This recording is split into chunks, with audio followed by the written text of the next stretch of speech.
আসসালামু আলাইকুম। কেমন আছেন আপনারা সবাই? আশা করি যে যেখান থেকে আমার এই ভিডিওটি দেখছেন আল্লাহর রহমতে সবাই ভালো আছেন।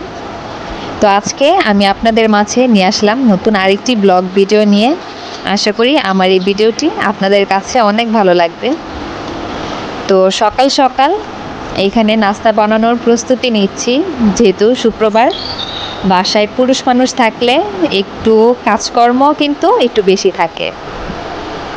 এটা হয়তোবা সবার ক্ষেত্রে হতেও পারে, নাও হতে পারে, কিন্তু আমার কাছে মনে হয় পুরুষ মানুষ ঘরে থাকলে কাজটা একটু বেশি মনে হয় আমার কাছে, যেহেতু কিছু ভালো মন্দ ওই দিন একটু রান্না করতে হয়। তো সেজন্য দেখা যায় কাজের গতিটাকেও কিন্তু বাড়িয়ে দিতে হয়, যেন সময় মতো সব কিছু সামনে দিতে পারি ওনাদের। তো আজকে আমি সকালবেলা আলু ভাজি করছিলাম একটু অন্যরকমভাবে। সবসময় তো দেখা যায় নর্মালভাবে আলু ভাজি করে থাকি। তো আজকে আমি একটু ভাবলাম যে গরুর মাংসের ঝুরা গোশ ছিল, সেই ঝুরা গোশ দিয়ে আলু ভাজি করে দেখি যে কেমন লাগে খেতে। তো আমি এই প্রথম রান্না করছি, আশা করি ভালো লাগবে। তো আমি পেঁয়াজটা আর কাঁচামরিচ একটু তেলের মধ্যে লাল করে নিলাম। তো যখন হালকা একটু লাল হয়ে গেছে তখন আমি অল্প সামান্য করে একটু আদা রসুন বাটা দিয়ে দিলাম। এখন আদা রসুনটাকে ভালো মতো একটু ভেজে নিচ্ছি, যেন এটা থেকে গন্ধটা চলে যায়। আর আদা রসুন দেওয়ার পরে কিন্তু প্রচণ্ডভাবে ছিটা আসছিল, তো আমি আবার একটু পানি দিয়ে দিলাম। পানি দিয়ে আমি হালকা একটু কষিয়ে নিয়েছি, এরপরে সামান্য পরিমাণে লবণ দিয়েছি। তো লবণটা আমি একটু কমিয়ে দিয়েছি, পরবর্তীতে লাগলে ব্যবহার করা যাবে। তো এই পর্যন্ত যারা আমার ভিডিওটি দেখছেন, আশা করি শেষ পর্যন্ত আমার ভিডিওটি দেখবেন, আশা করি আপনাদের কাছে ভালো লাগবে। তো এখানে আমি কুচি করে রাখা আলুগুলো দিয়ে দিলাম। তো নর্মাল যে আমরা আলু ভাজি করি ঠিক সেইভাবেই আমি করব, আর এর মধ্যে একটু গরুর মাংসটা অ্যাড করে দিলেই হয়ে যাবে, বাস। আর কিছুই আমি এখানে ব্যবহার করছি না।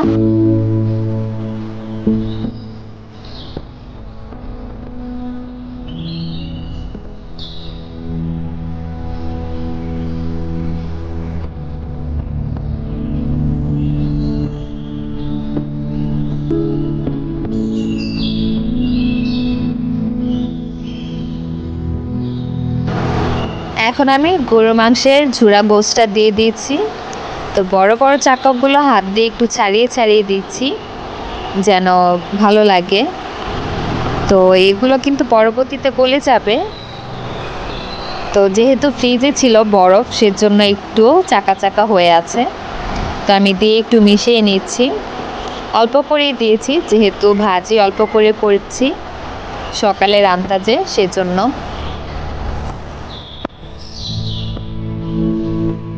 অনেক সময় দেখা যায় আমার হাজব্যান্ড তো সকালে বেশিরভাগ নাস্তা না খেয়ে কাজে চলে যায়।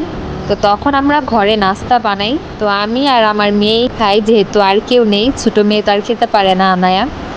তো একটা ডিম ভেজেই কিন্তু আমরা পরোটা বা রুটি দিয়ে খেয়ে ফেলি, অত কিছু করতে যাই না, ঝামেলা মনে হয় সেজন্য। তো আমার মতো কে কে এরকম করেন সেটা কিন্তু অবশ্যই কমেন্টস করে জানাবেন। তো ঘরে যখন হাজব্যান্ড থাকে যেই দিন, ওই দিন একটু চেষ্টা করি যে একটু ভালো মন্দ রান্না করার জন্য। আর আমার হাজব্যান্ডের তো একটাই কথা, শুক্রবারে বাসায় থাকলে পোলাও বিরিয়ানি বা যেটাই হোক ভালো কিছু খেতে হবে, না হলে কিন্তু ওনার কাছে শুক্রবার মনেই হয় না যে আজকে শুক্রবার। তো যাই হোক, আর আজকের যে রান্নাটা সেটা কিন্তু আমি করিনি, দুপুরেরটা বলছি। তো দুপুরে আমার হাজব্যান্ড রান্না করেছে। তো দুপুরে আবার আমার হাজব্যান্ড গরুর মাংস রান্না করে। তো উনি আবার বাসায় থাকলে একটু চেষ্টা করেন ওনার মতো করে একদিন রান্না করার। তো আমিও তাতে বাধা দিই না, যেহেতু ওনার ইচ্ছে করে মাঝে মাঝে একটু রান্না করতে। তো আমার অনেক ভালো লাগে, মনে হয় যে উনি রান্না করলে আমার আরও সাহায্য হয়। আর আম্মু ওই দিন বাসা থেকে পোলাও রান্না করে এনেছিল, তো ওইগুলো দিয়েই দুপুরবেলা খাবার দাবার শেষ করে ফেলি। তো বেশি কিছু করি না, যদি পোলাও গোছ আর ডিম ভাজা এরকম কিছু হলেই হয়ে যায় সিদ্ধ করে। তো আমি এখানে সকালবেলা রুটিগুলো বানিয়ে নিচ্ছি। তো আজকে রুটি বানাচ্ছিলাম সেদ্ধ করে। তো আমি সবসময় চেষ্টা করি সেদ্ধ করে রুটি বানানোর, তাহলে কিন্তু রুটিগুলো নরম থাকে আর খেতেও কিন্তু ভালো লাগে আমার কাছে। তো আমি এইভাবেই সবসময় রুটি বানিয়ে থাকি।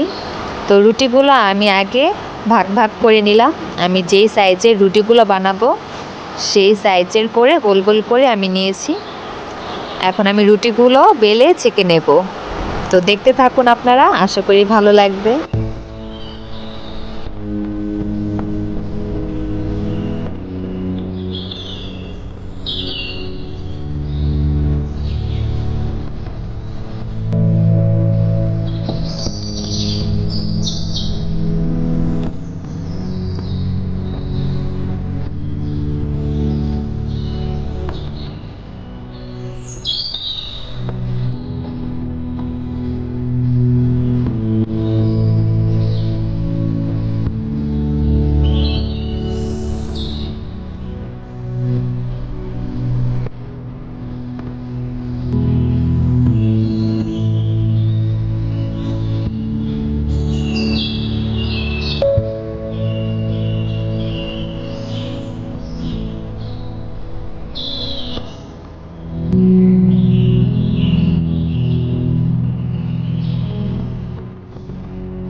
তো পাশেই কিন্তু আবার টেবিলের মধ্যে আমার হাজব্যান্ড খেতে বসে গেছে। তো আমি গরম গরম রুটিগুলো ছেঁকে ওনাকে দিয়ে দিচ্ছি। গরম গরম রুটি খাওয়ার কিন্তু স্বাদই অন্যরকম। তো নরম থাকে রুটিগুলো, খেতে অনেক ভালো লাগে আমাদের কাছে। তো আমি সবসময় এইভাবেই রুটিগুলো বানিয়ে নিই। আর ভাজিটা আমি এই প্রথম এইভাবে রান্না করেছি, আমার কাছে তো অনেক ভালো লেগেছে, তো আমার হাজব্যান্ডের কাছেও ভালো লেগেছে। এখন আমি নাস্তাগুলো খেয়ে নিই। তো নাস্তা খাওয়ার পরে তো দুপুরে বললাম আমার হাজব্যান্ড রান্না করেছে, আর আম্মু বাসা থেকে পোলাও রান্না করে এনেছে। তো আমার আর দুপুরবেলা পাকের ঘরে যেতেই হয়নি। তো খাবার দাবার শেষ করে একটু ঘুম দিয়ে উঠেছি। তো রাতের বেলা ইচ্ছে করছিল কিছু খাই, ভাজা পোড়া। তো তার জন্য ভাবলাম যে বেগুনি আর আলুর চপ বানিয়ে নিই, খেতে কিন্তু অনেক ভালো লাগবে। তো রোজা শেষ হওয়ার পরে কিন্তু আর খাওয়া হয়নি, তো অনেক দিন পরে খাচ্ছি, অনেক ভালো লেগেছে। তো এইখানে আম্মু আর আমি মিলে নাস্তা বানাচ্ছিলাম। তো আজকে আবার বড় আপু আর বড় আপুর হাজব্যান্ড এসেছিল বাসায়, এইভাবেই অনেক দিন ধরে আসে না। তো ওনারা যখন আসে তখন আমার হাজব্যান্ড, আপু, ভাইয়া ঘরে বসে গরু নিয়ে কথা বলছে, যেহেতু সামনে কুরবানির ঈদ। তো এখন শুধু গরু নিয়েই কথা হয়। আর আমার হাজব্যান্ড তো সারাদিন রাত গরু নিয়েই বসে থাকে মোবাইলের মধ্যে। আর আমার হাজব্যান্ড কিন্তু গরু খুব পছন্দ করে, উনি সারাদিন মোবাইলের মধ্যে গরুই দেখতে থাকে। তো যাই হোক, আমি নাস্তাগুলো এক এক করে ভাবছিলাম আর গরম গরম তাদেরকে দিচ্ছি। তো খেতে কিন্তু অনেক ভালো লেগেছে, অনেক দিন পরে খেয়েছি। তো বেগুনিগুলো ভেজে ওনাদেরকে দিয়েছি। আর এইখানে আলু চপ বানানোর জন্য আলু সিদ্ধ বসিয়ে দিয়েছি। তো আলুটা যেন তাড়াতাড়ি সেদ্ধ হয়ে যায়, সেজন্য আলুগুলোকে কেটে ছোট ছোট করে লবণ দিয়ে সেদ্ধ করে নিয়েছি। তো যখন আমার আলুগুলো সেদ্ধ হয়ে গেছে তখন আমি আলুগুলোকে ভালো মতো মিশিয়ে নিয়েছি। তো আমি কিন্তু আজকে গরুর মাংস দিয়ে আলু চপ বানাবো। এই আলু চপের রেসিপি কিন্তু আমার চ্যানেলের মধ্যেই আছে, যদি কেউ রেসিপি ভালো মতো দেখতে চান তারা দেখে আসতে পারেন। তো এইখানেও কিন্তু আমি সুন্দরভাবে দেখিয়ে দিচ্ছি যে আমি কি কি ব্যবহার করেছি। তো আমি পেঁয়াজটাকে কিন্তু একটু ভেজে নিয়েছি এবার। তো পেঁয়াজটা ভেজে আলু চপ বানানো যায়, সেটাও কিন্তু খেতে অনেক ভালো লাগে। চাইলে কিন্তু কাঁচা পেঁয়াজটাও ব্যবহার করতে পারেন, তাতে কোনো অসুবিধা নেই। তো এইভাবে আলু চপ কিন্তু আমার কাছে অনেক ভালো লাগে। তো এখন আমি সবগুলোকে একসাথে মিশিয়ে নেব।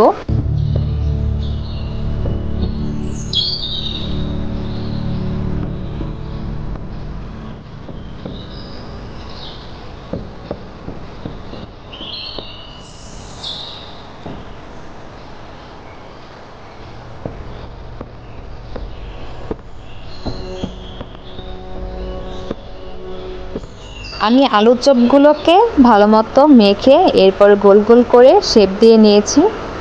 তো এখন আমি এগুলোকে ডিমের মধ্যে চুবিয়ে চুবিয়ে ভেজে নেব। তো চাইলে কিন্তু বেসনের মাধ্যমেও ভেজে নিতে পারেন। আর এইভাবেও কিন্তু ডিমের মধ্যে কুট করেও ভেজে নিতে পারেন।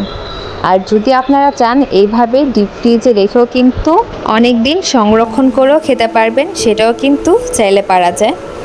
তো বেশি দিন রাখতে যাবেন না, তাহলে কিন্তু আলুগুলো দেখা যায় অনেক সময় স্বাদটা কিন্তু নষ্ট হয়ে যায়, বা এখন যে স্বাদটা পাবেন পরে কিন্তু সেটা পাওয়া যায় না। তো এটা কিন্তু খেতে ভালো লাগবে না। যদি রাখেন 1 সপ্তাহ বা 15 দিন, তার বেশি রাখতে যাবেন না।